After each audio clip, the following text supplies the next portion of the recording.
આ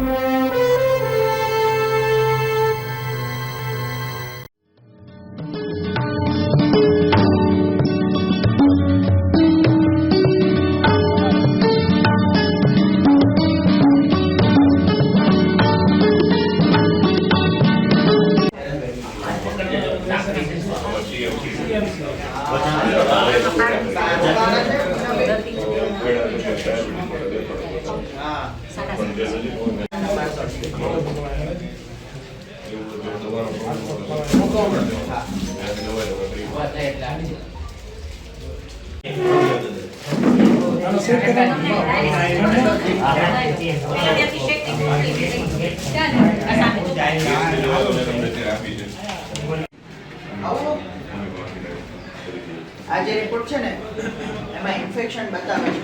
આપણે લાસ્ટ ટાઈમે વાત થઈ હતી કે એમના લક્ષણો નથી એટલે એને ટ્રીટ કરવાનું ના.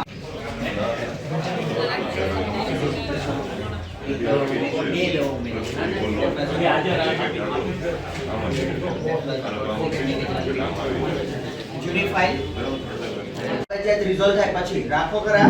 અત્યારે નથી લેવાનો. પેટ હળવું પડે પછી જ લેવાનો. 1 ચમચી સવારે હતો એને બદલે 48 ગ્લાસ પાણી લે. મારો ફોન અત્યારે કે કાર્ડ ઓવર પડી છે મારો તમને આપું આ શેક માટે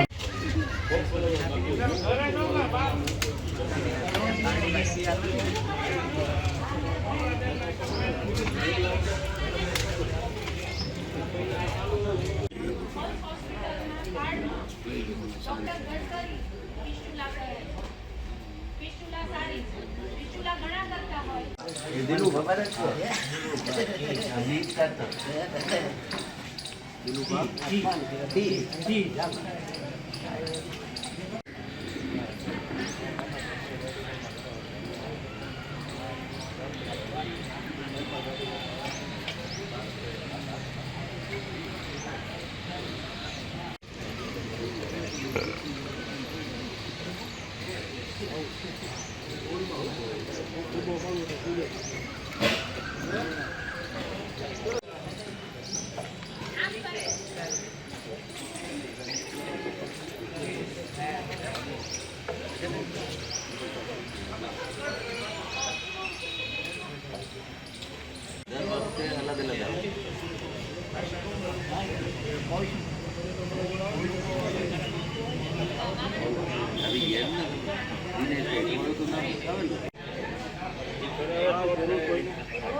નહીતર કાળા થઈ જઈએ આપણે એકદમ આધાર ઓરિજિનલ હવે આથી એવી થઈ ગઈ પાછળ. તો ટ્રાન્સપ્લાન્ટ જે યંગ દર્દી છે એ લોકો આળસ ન કરે. શું કે ડાયાલિસિસથી છૂટતી, પાણી પીવાની છૂટતી, ખાવા પીવાની છૂટતી, તો શું કામ ટ્રાન્સપ્લાન્ટ નથી કરાવતો? આકાશ તને ખાસ કહું છું, ઉંમર નાની હોય કરાવી જ લેવાય. મોટી ઉંમરે કરાવે છે, મોટી ઉંમરે 70 વર્ષે કરાવનારાઓ છે. એને ડાયાલિસિસ કરવું તૈયાર રાખે. જે લોહી છે એને શરીરની બહાર મશીનમાં નાખવાનું, મશીન એને ચોખ્ખું કરે અને એને પાછું લાવવાનું. હવે એ સાદી રીતે આપણે સોયથી તો જ્યારે લોહી આપીએ તો ખેંચવું પડે, લોહીની મેળે પ્રેશરથી બહાર ન આવે. એ માટે એક ફિસ્ટુલા નામની નાનું એવું ઓપરેશન કરે, નસોને જોડી દે. એટલે ત્યાં આગળથી ફ્લો વધારે આવે લોહીનો આ દર્દી માટે બહુ મહત્વની અને જરૂરી વસ્તુ. પીછુડા ન હોય તો દર્દી ટકી ન શકે. કિડની સાવ ફેલ થયા પછી અમારે ભાઈનો છોકરો આ બેનનો હાથ જોવો ને, હું તો જોઈ જ નથી શકતી. અમારો ભાઈનો છોકરો 1 મહિના પહેલા અમદાવાદ 2 મહિના થાય તો લીવર ખરાબ થઈ ગયું પણ નો પછી લીવર બીજું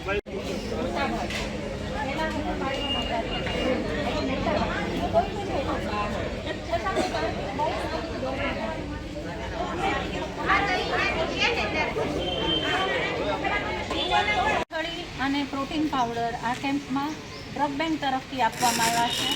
ભાઈઓ ડ્રગ બેંક તરફથી આવ્યા છે. આપણે બધા એમને અમે તો વંદન કરીએ છીએ એટલે એમનું સન્માન કરીએ. કૌશિકભાઈ ક્યાં ગયા? હા એમના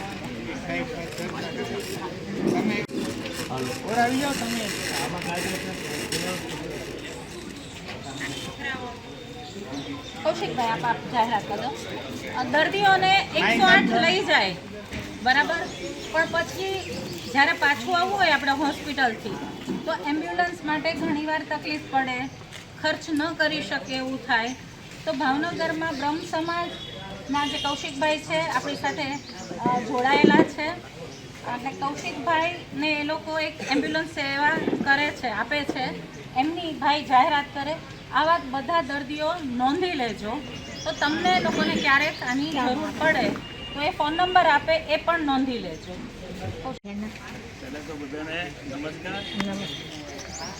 આ દર્દીઓ સાંભળજો, તમારા કામની વસ્તુ છે, એમ્બ્યુલન્સની વાત છે.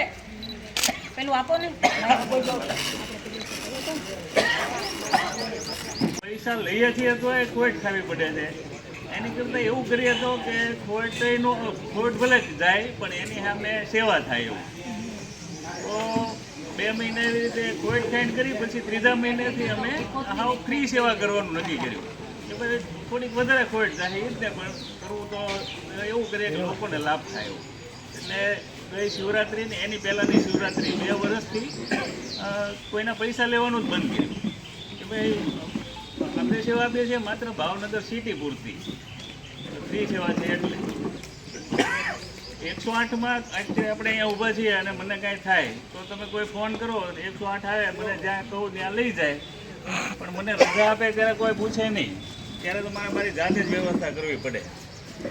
તો અમે એવી સેવા આપીએ છીએ કે જરૂરિયાતમંદ હોય કે બિચારા રિક્ષાના ભાડું ન હોય, કોઈને મુશ્કેલી હોય, કોઈ હારે આવી શકે એવું ન હોય અને જેની પાસે સાયકલ જ છે, માનો કે આમ મને મારા ઘરે કે મારા સંબંધી પાસે વાહનની વ્યવસ્થા હોય ને તો વ્યવસ્થા લઈ લેવાનો હોવ.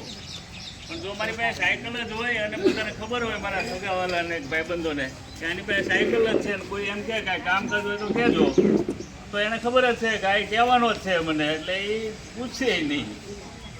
એટલે આ એવા લોકો હાટું થઈને આપણે આપીએ છીએ કે જે કોઈને બીજી વ્યવસ્થા મળે એમ નથી.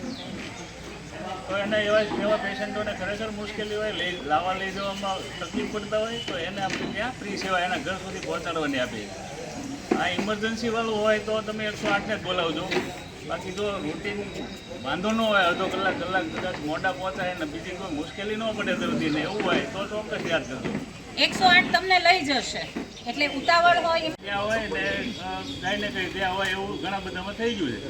પણ ઘણી બધી વાર એવું જોયું છે કે અમુક પેશન્ટોને બિચારા બહુ મુશ્કેલી હોય ને ડૉક્ટરને ક્યાંય વ્યવસ્થા ન હોય એટલે બાળકને ક્યાંક બીજી જગ્યાએ દાખલ કર્યો હોય અને એની મમ્મીને બીજી જગ્યાએ રાખી હોય તો કલાકે એને ફીડિંગ માટે લઈ જવા લાવવાની બહુ માથાકૂટ થતી હોય તો એ સેવા 108 નથી આપતી, તો એ દર્દીએ જાતે કરવાની હોય. તો આપણે એવા પેશન્ટોને આ વ્યવસ્થા આપીએ છીએ.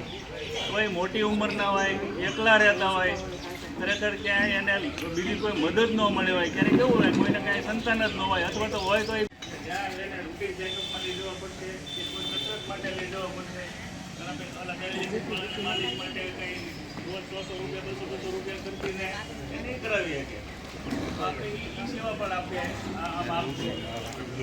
બિનજરૂરી ખાલી આ મફત છે એટલે લાભ લઈ લઈએ એવું નહીં કરતા.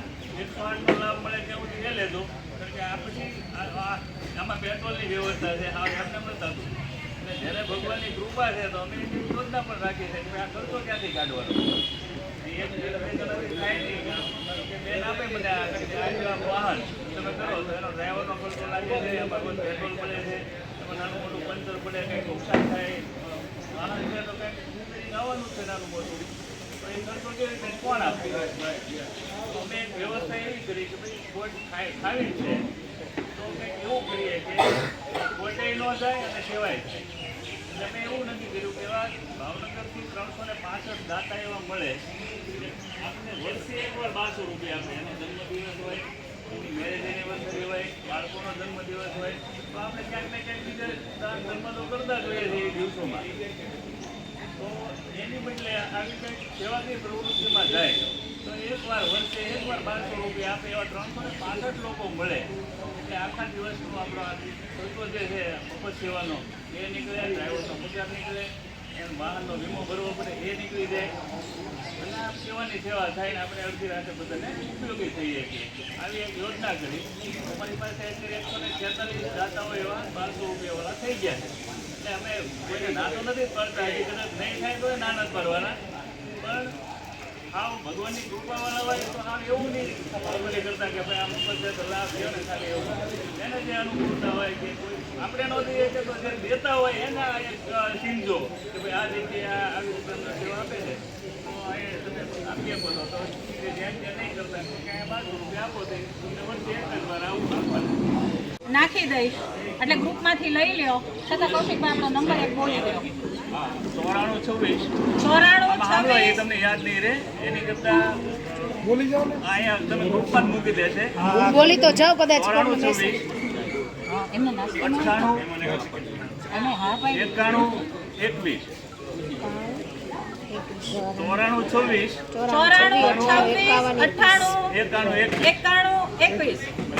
9426 બરોબર.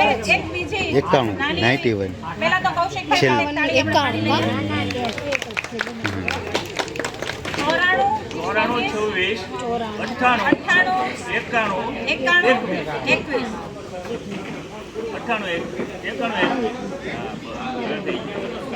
વધારે દર્દીઓને કઈ રીતે ઉપયોગી થાવ. બેટા તો ઊભી રહેજે ને થોડીક વાર પાછી. દર્દીઓને કઈ રીતે ઉપયોગી થઈએ એ આપણે જોવાનું છે. હમણાં 20-25 દિવસ મારો પોતાનો દીકરો બહુ બીમાર રહ્યો, હોસ્પિટલ દાખલ કરવું પડ્યું. ત્યારે મને એવું સમજાણું કે એ તો બીમારી ઠીક થઈ જાય એમ છે, થોડા દિવસની વાત છે, 5 દિવસ વહેલું મોડું થશે. છતાં હું પોતે ખૂબ થાકી, એ થાક્યો તો તમારા બધાનું શું થતું હશે એવો વિચાર ફરીવાર મને આવ્યો. અમે કોશિશ કરીએ કે અમે સમજીએ તમારા દુઃખને, પણ જ્યાં સુધી પોતાની ઉપર ન વીતે ત્યાં સુધી એટલી ગંભીરતા ન આવે. એટલે મારા દીકરાની બીમારી વખતે મેં એક બીજો સંકલ્પ કર્યો કે તમને લોકોને અમારાથી થતી વધારે ને વધારે મદદ કરીએ. અમે થોડુંક કરી શકીએ છીએ પણ તમને રાહત મળે. અને ત્યારે મને એક વિચાર એવો આવ્યો કે તમને લોકોને સતત પગના દુખાવા રહે છે. અંકિતભાઈએ મને વાત કરી કે એમના મમ્મીને કે અડધી રાત સુધી મારે પગ દબાવવા પડતા હતા. એટલે એક વિચાર એવો હતો એટલે સર જે આપણે ત્યાં આવે છે ફિઝિયોથેરાપિસ્ટ, એમને પૂછ્યું કે આનો શું ઉપાય છે. એટલે કોલ્ડ એટલે ઠંડા અને ગરમ શેક કરવા એવું સરે કીધું. સર સમજાવશે, હું વાત કરી દઉં. એટલે આ કેમ્પમાં સરની બધા વિઝિટ લો, શું એક્સરસાઇઝ કરવી, કેમ કરવી, તમારા દુખાવામાં રાહત થાય તો દર્દી અને ફેમિલી બેયને થોડી રાહત થાય. અને આનો ઉપયોગ કેમ કરવો એ કહેશે. દરેક દર્દીને અહીંયાથી આ ગિફ્ટમાં આપવામાં આવશે, બરાબર? તો તમે આ વાત સર પાસે સમજો અને પછી અહીંથી તમારો વારો આવતો જાય એમ દરેક દર્દી લેતા જાય. અને આ ડ્રગ બેંક તરફથી શેકની કોથળી અને આપણા મિતેશભાઈ તરફથી કોલ્ડ પેક આપવામાં આવ્યા છે, બરાબર? લાંબા સમયના સ્નાયુના દુખાવા હોય એમાં હોટ પેકનો ઉપયોગ કરવો જોઈએ. દિવસ જ્યાં દુખાવો છે એની ઉપર એપ્લાય કરતા રહીએ તો હોટ પેક તો અસર કરશે. તમે ઘસ્યા કરો, ફેરવ્યા કરો તો એનો અસર થાય નહીં. આપણે જેવી જોઈએ એવી અસર ન થાય. કોલ્ડ પેક એ સેમ એવી જ રીતે પણ એક્યુટ ફેઝ એટલે કે 0 દિવસથી આજે દુખાવો ચાલુ થયો ત્યારથી 6 અઠવાડિયા 1.5 મહિના સુધીની લિમિટ હોય ત્યારે ઠંડો શેક કરવો જોઈએ. સોજો હોય તો ઠંડો શેક કરવો જોઈએ.